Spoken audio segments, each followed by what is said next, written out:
Psychologiquement, il faut être prêt à chaque mariage qui a lieu dans Westeros parce que là, c'est plus possible.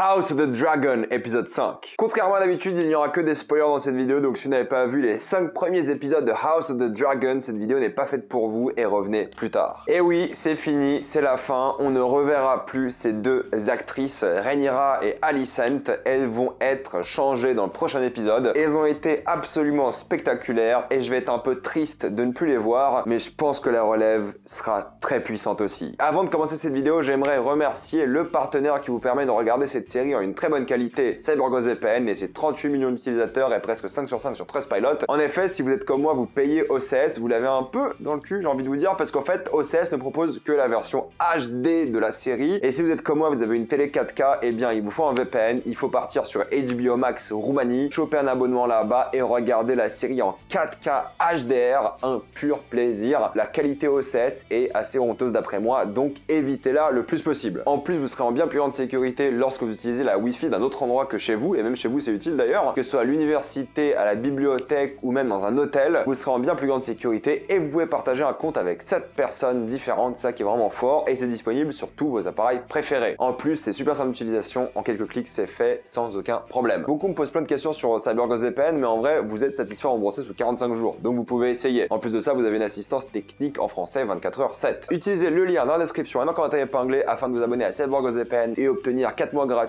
plus 85% de réduction, foncez sur l'offre. Ce qui est cool par rapport à ma vidéo sur l'épisode 4, c'est qu'il y avait plein de théories dans les commentaires par rapport à la relation Rhaenyra-Daemon. Beaucoup ont dit que Daemon ne couche pas avec elle parce qu'il est impuissant, il n'arrive pas à avoir une érection, ce qui en vrai se tient. Beaucoup disent qu'il l'aime trop, du coup il n'a pas envie de la souiller dans un bordel, ce qui se tient aussi, en vrai. Beaucoup disent qu'il était encore amoureux de sa maîtresse, ce qui est aussi un petit peu logique vu où il finit dans l'épisode dernier. Puis plein de gens ont dit que Daemon la manipule et des choses comme ça. Enfin bref, il y a plein de théories super intéressantes. Il y en a plein qui disaient aussi que Rhaenyra utilise Cole pour juste coucher avec lui car elle était un peu excitée à ce moment-là. Mais moi j'avais dit que c'était pas vrai parce qu'en fait elle a un grand sourire quand elle le voit, ils s'entendent depuis des années et tu vois que là ils sont vraisemblablement un peu amoureux. En tout cas Cole est amoureux d'elle. Il y a plein de théories super cool et ça qui est cool à propos de cette série, c'est que tu peux théoriser non pas sur ce qui se passe dans les livres et des choses comme ça, mais sur les complexités des émotions des personnages. Ce que tu ne peux pas faire dans une autre série du moment que je ne citerai plus. Peut-être, on verra bien. Le changement d'acteur aura lieu donc la semaine prochaine et on est que à la moitié de la série, bordel. Que la moitié, c'est fou. Franchement, l'épisode 3 et 5 pour l'instant, c'est parmi les meilleurs épisodes de l'univers Westeros, quoi. Cette première saison, je pense qu'elle sera, si elle continue comme ça, au niveau de la meilleure saison de Game of Thrones. C'est la folie quand même. Chaque épisode est un chef-d'œuvre, presque, j'ai envie de dire, quoi. Avec des moments épiques comme là, quoi. Avant, t'attendais une saison de Game of Thrones pour l'épisode 9 et maintenant, c'est quasiment tous les épisodes. C'est dingue les retournements de fou qu'il y a tout le temps. L'intrigue, elle avance à 2000 à l'heure, tu t'ennuies jamais, quoi. C'est fou. En plus, c'est magnifique. Alors,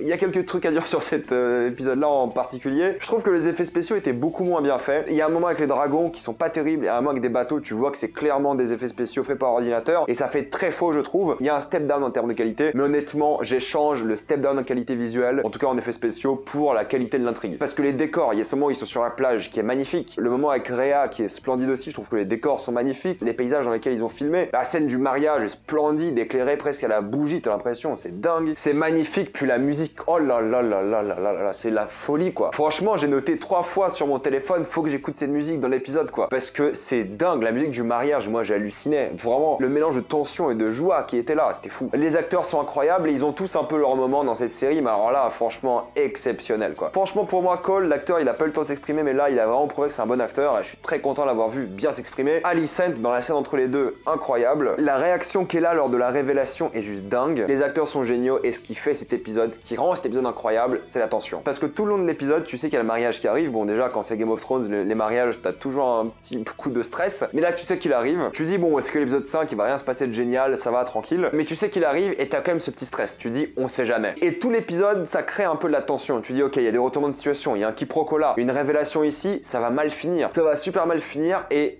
on en parlera après, mais ça finit mal de la pire des manières possibles. On va quand même, mine de rien, parler des personnages parce que pour la première fois, j'ai l'impression qu'Alicent s'assume en tant que reine. Elle a une vraie autorité priorité et maintenant elle l'assume. Elle arrive en retard au mariage. Elle vient habillée en vert, qui est un symbole de guerre pour beaucoup, ce qu'ils disent dans l'épisode. Les adieux avec son père lui ont fait vraiment du mal. C'est logique en même temps. D'ailleurs, l'acting de Otto était génial, mais en tout cas, elle s'affirme en tant que femme et s'affirme en tant que reine et elle a vraiment gagné confiance en elle. Tu vois qu'elle se fait manipuler par Lord Larys, qui est là comme un petit rat. D'ailleurs, le rat qu'on revoit à la fin de l'épisode, hein, bien sûr. Je mets pas la scène parce qu'il y a plein de sang et j'ai pas envie de me faire démonétiser. La métaphore du rat, alors je dis pas que le rat représente lui forcément, mais tu sais qu'il est dans le complot. Tu sais qu'il était là pour foutre la merde. Elle est géniale dans l'acting par rapport à la révélation du thé du lendemain, si je peux l'appeler comme ça, par rapport à la révélation de Cole, qui est un quiproquo excellent, je trouve. Il y a souvent eu des quiproquos dans Game of Thrones qui ont causé des problèmes. Là, Cole, il vit son chagrin d'amour, il vient de se faire en théorie larguer, et en même temps, il vit quelque chose de vraiment douloureux, et en même temps, il a son image qui est aussi sale. Il se sent déshonoré par ce qu'il a fait, et il veut un peu être expié de ses péchés. Il veut être libre de ça. C'est d'ailleurs pour ça qu'il dit la vérité à Alicent, même s'il sait pas qu'il parlait pas de lui, mais il fallait que ça sorte. Il voulait être libre par rapport à ça. Et à ce moment-là où, au fait, elle a trahi son père pour faire confiance à Rhaenyra, et quand elle apprend la vérité, elle est dégoûtée. Parce qu'elle n'a pas choisi son père, qui avait plus ou moins raison, elle a choisi son ami. Et c'est là que tu vois qu'il y a une vraie rupture. C'est là qu'au fait, ça va être Game of Thrones dans sa tête, quoi. C'est fini les émotions, ça sera juste du rationnel, quoi. Son arrivée au mariage est folle. Franchement, c'était l'un des personnages les plus intéressants de cet épisode-là. Et elle a toujours été un peu en retrait, mais là, franchement, elle s'est imposée et je l'ai adorée, quoi. Elle est phénoménale. C'est Rhaenyra qu'on voit pas beaucoup. Pour le coup, elle a quelques scènes extrêmement importantes, bien sûr, mais on n'a pas cet épisode sur elle. Tu vois que c'est elle qui va causer tous les soucis, mais pas directement au final. C'est sa responsabilité. Et elle assume sa responsabilité. Franchement, elle est là, elle dit ok, on va se marier, moi je verrai ailleurs, et toi aussi, mais on va se marier, j'assume. Je serai reine et toi tu seras mon roi. Elle assume totalement. Et ça c'est cool. D'ailleurs, le jeu de regard pendant la danse est assez intense où tu vois toutes les relations de pouvoir qui se créent et la tension qui se crée au fur et à mesure, c'est de la folie. Mais évidemment, le personnage de cet épisode-là, c'est Cole. Parce qu'il propose de s'en aller avec Rhaenyra, elle refuse à cause de ses responsabilités. Et tu vois qu'elle préfère le trône et ses responsabilités à lui au final. Et aussi, il a ce côté où elle est évidemment amoureuse de Daemon. Ça se voit, on l'a aussi dans cet épisode-là. Donc il a droit à cette scène émouvante où il dit au revoir, où il est triste et tu sens la vraie émotion. C'est vraiment fort. Et là, il est au bout de sa vie parce qu'il a subi un déshonneur. Il s'est déshonoré lui-même. Il se sent coupable. L'amour avec la personne qu'il aime est impossible. Comment est-ce qu'il peut s'en sortir? Il ne peut pas. Il prie presque qu'il se fasse tuer pour déshonneur. Quand là arrive une solution miracle pour lui. Et c'est là que toute la tension et le drame est fort. C'est qu'un homme vient lui proposer un deal. Il dit écoute, je sais que tu es amoureux d'elle. Moi, je suis amoureux de lui. Ensemble, nous sommes tous les deux les gardiens de ces personnes. Si notre secret est en vie, nous sommes en vie. Sauf que lui, il a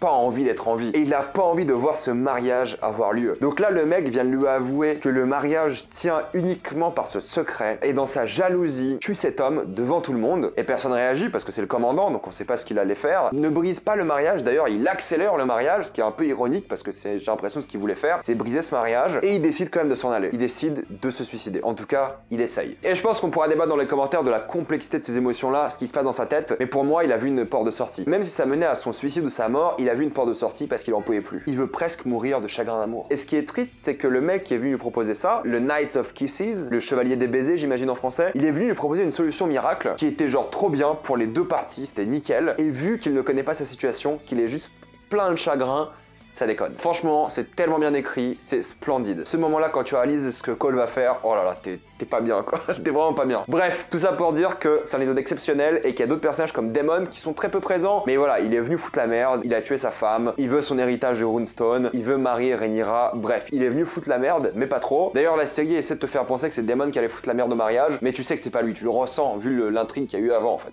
Puis là, on est sur la fin de Viserys, voilà, qui est malade, il n'était pas fait pour être roi, et j'adore ce moment qu'il a par rapport à son héritage. Est-ce que j'étais un bon roi? Est-ce que je n'aurais pas dû être testé? Quel était mon moment de roi, en fait? Tu sais qu'il va pas être bien, il a ce côté vraiment existentiel à la chose, il est sur son lit de mort, en fait, et il le sait. C'est un personnage qui est super touchant, franchement, pour le coup, je l'ai adoré, il m'a bien ému durant tous les épisodes, et l'acteur est exceptionnel, encore une fois. Mais c'est symbolique déjà de voir le fameux rat à la fin, mais de le voir tomber pile lorsque le mariage est fini. Parce que t'as l'impression que sa quête, c'était ça. C'était au final de défendre l'héritage de sa fille. Parce qu'il défend réellement sa fille face à tout le monde. Face à Corlys, qui lui aussi a des doutes un petit peu, il la défend face à Corlys, il la défend face à tout le monde. Moralement, il fait la bonne chose. Il a envie de changer les mœurs à Westeros. Il dit qu'une femme peut régner aussi. Donc même si on peut le détester, il est un peu, voilà, maladroit dans plein de trucs, et c'est pas forcément le meilleur gars, il est super complexe. Tu sens qu'au fond de lui, il avait trop de bon en lui pour un roi de Westeros. C'est un peu l'idée générale de la série. Faut être une sale ordure pour régner. J'adore aussi Corlys et sa femme, j'en parlerai pas ici parce qu'on n'en parle pas beaucoup, mais tu vois que sa femme, elle est presque d'accord avec ce qui se passe, avec la manière dont les mœurs changent. Bref, masterclass, c'est clair et net, tension de folie, développement de personnages, complexité des émotions. Encore une fois, ça prouve que c'est la meilleure série du moment, voire la meilleure série de l'année. On verra comment les 5 prochains épisodes se finissent, mais pour l'instant, c'est une masterclass et c'est le meilleur épisode de la série. À chaque fois, je me dis, le prochain épisode, on va y aller mollo, ça va être calme. Je suis pas sûr. Honnêtement, je suis pas sûr du tout avec cette série, t'en sais rien. S'ils prévoient toujours de faire un truc de fou pour l'épisode 9, comme est la tradition, on va bouffer Gucci, quoi. Bref, je m'arrête là, c'est une tuerie. Allez voir cette série si vous n'avez pas encore commencé. Motivez vos amis à la regarder, même s'ils n'ont pas vu GOT, c'est trop bien. Mettez-moi dans les commentaires ce que vous avez pensé de cet épisode. Voilà, vous le savez, moi j'ai adoré. Abonnez-vous à la chaîne pour plus de vidéos. Mettez un j'aime, ça aide beaucoup la chaîne. Suivez-moi sur tous mes réseaux. Et avant de quitter cette vidéo, pensez à regarder cette série en très bonne qualité et à débloquer tout internet. Pour 1,84€ par mois et 4 mois gratuits, vous pouvez vraiment vous faire plaisir. Foncez sur l'offre et moi je vous dis à la prochaine fois. Salut à tous.